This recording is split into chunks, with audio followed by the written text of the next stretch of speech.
Africa's political map presents a striking paradox. Its straight-line borders, seemingly drawn with a ruler, cut across a continent of immense human diversity. Within these boundaries live over 3,000 distinct ethnic groups, speaking thousands of different languages. This geometric partitioning contrasts sharply with the rich tapestry of cultures, histories, and natural landscapes it contains. It raises a fundamental question: how did these often unnatural borders come into being? The answer lies far beyond Africa's indigenous societies. These seemingly arbitrary lines are, in fact, a direct and enduring legacy of European influence. They represent a historical imposition that dramatically reshaped the continent.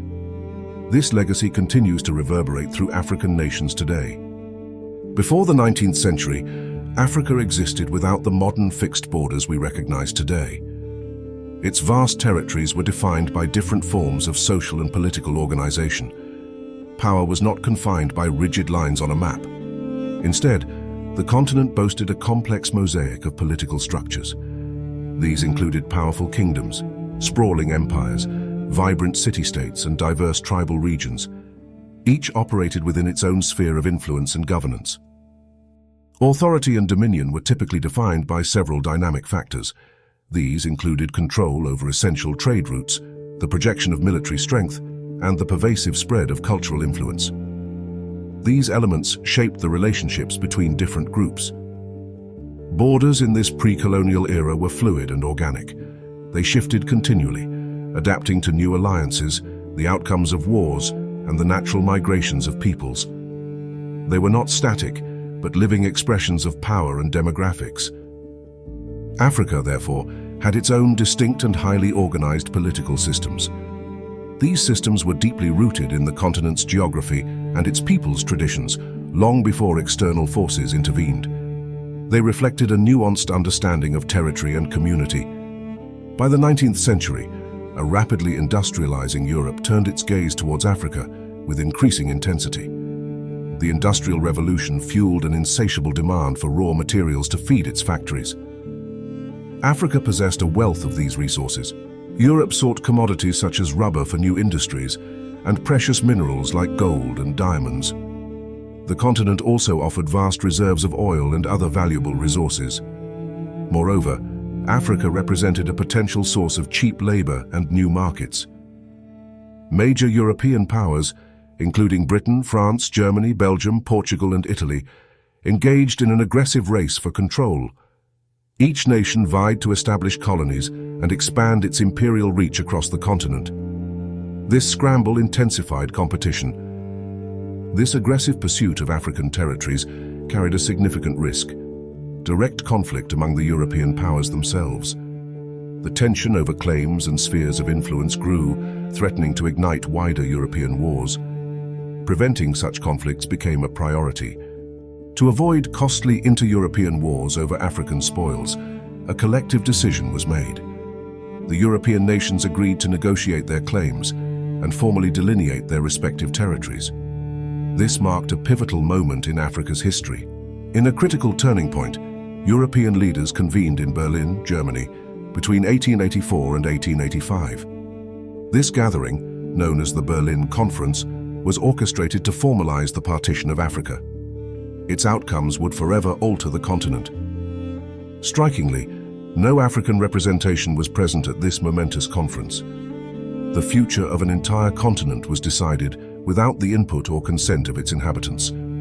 This exclusion underscored the colonial mindset of the era. The division of Africa was carried out with astonishing simplicity and disregard for local realities. European diplomats used large maps and ordinary rulers to carve up the continent. Borders were drawn based on political deals and imperial ambitions. These divisions were based almost entirely on European priorities. Rivers previously explored by European expeditions often served as convenient boundaries. Coastal access was paramount, defining gateways for trade and military presence. European rivalries also played a significant role, with territories often allocated to balance power among the colonial states. Crucially, there was complete disregard for existing African realities. The diverse ethnic groups, distinct languages, and rich historical narratives of African peoples were entirely ignored. Their intricate social and political structures held no sway in Berlin. This arbitrary partitioning meant that indigenous communities found their ancestral lands divided without consultation. Their established ways of life and traditional political systems were shattered by lines drawn on distant maps. The conference established a framework for exploitation, not development. The decisions made at Berlin enshrined a legacy of artificial boundaries.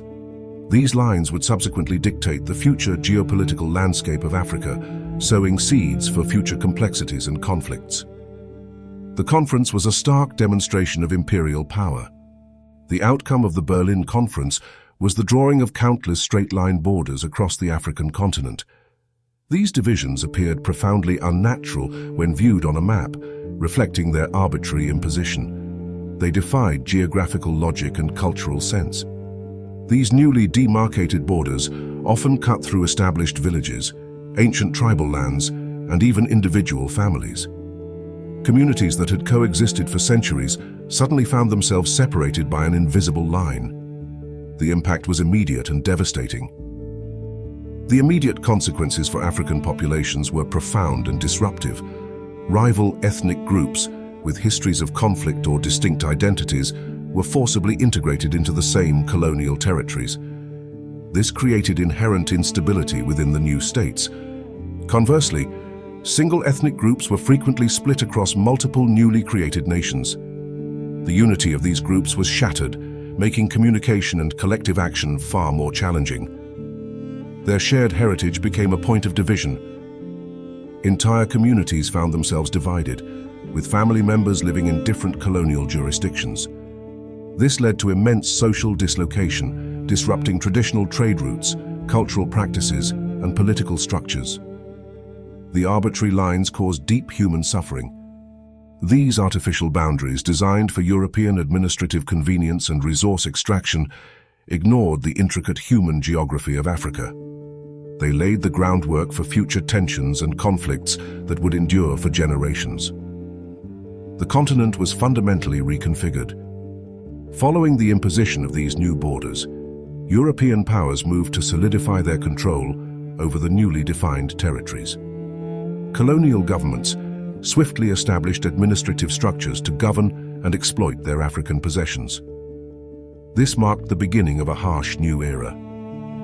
These colonial administrations ruled predominantly through force, relying on military superiority to suppress resistance and enforce compliance. They systematically exploited the rich natural resources of their colonies, shipping them back to Europe for industrial consumption. This extraction fueled European economies at Africa's expense. A common tactic was to favor certain ethnic groups over others, often granting them privileged positions within the colonial administration or military. This divide-and-rule strategy created deep-seated resentments and exacerbated existing tensions among African populations. It was an effective tool of subjugation. This systematic favoritism and economic exploitation created profound resentment and a lasting imbalance within African societies. The foundations of social cohesion were undermined, leaving a legacy of distrust and inequality. Colonialism fundamentally restructured power dynamics. These policies directly sowed the seeds of future conflict across the continent. Regions like Nigeria, with its diverse northern and southern populations, the Democratic Republic of Congo, rich in minerals but plagued by internal divisions, Sudan and Rwanda all experienced long-term consequences. The colonial legacy fueled protracted struggles for power and resources, often along ethnically defined lines.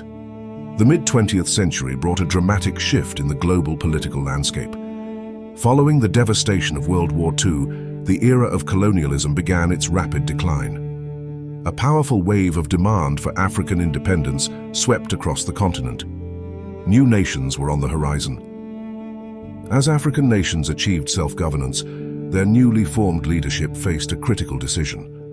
They had to choose whether to redraw the existing, often arbitrary colonial borders or to maintain them. This choice carried immense implications for the continent's future stability. After much deliberation and recognizing the immense challenges, the decision was ultimately made to keep the existing colonial borders. This pivotal choice was formalized at the 1963 Organization of African Unity Conference in Cairo, upholding the principle of uti possidetis juris. It was a pragmatic, though difficult, decision.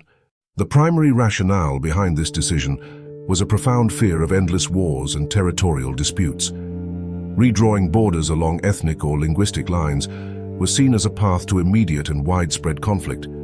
Such a process could plunge the continent into complete instability, hindering any prospect of national development. African leaders recognized that attempting to unravel the complex and intertwined ethnic maps would be an almost impossible task. It would likely spark countless internal and interstate conflicts. Maintaining the inherited, imperfect borders was seen as the lesser of two evils, prioritizing immediate stability over historical correction. The decision to retain colonial borders has had profound and lasting consequences for modern Africa. Many of the civil wars, coups, and separatist movements that have plagued the continent are deeply rooted in these inherited boundaries. The scars of colonialism remain visible. Conflict often arises where rival groups, artificially united under colonial rule, vie for power or resources within the same state. Similarly, groups split across multiple nations sometimes seek reunification or greater autonomy, leading to further instability. The challenges are complex. The map of Africa, drawn over a century ago in distant European capitals, continues to profoundly affect politics, national identity, and regional stability. It dictates diplomatic relations, economic development, and even the everyday lives of millions. The legacy is inescapable. Ultimately, Africa's borders were imposed from outside, not chosen by its peoples. They are an inheritance, a geopolitical framework laid down by imperial powers for their own benefit. This historical reality shapes the continent's present and future trajectories. The story of Africa's borders stands as a powerful reminder. It illustrates how lines on a map, seemingly abstract, can profoundly shape history. These lines carry lasting human consequences, affecting generations and defining the struggles and triumphs of nations.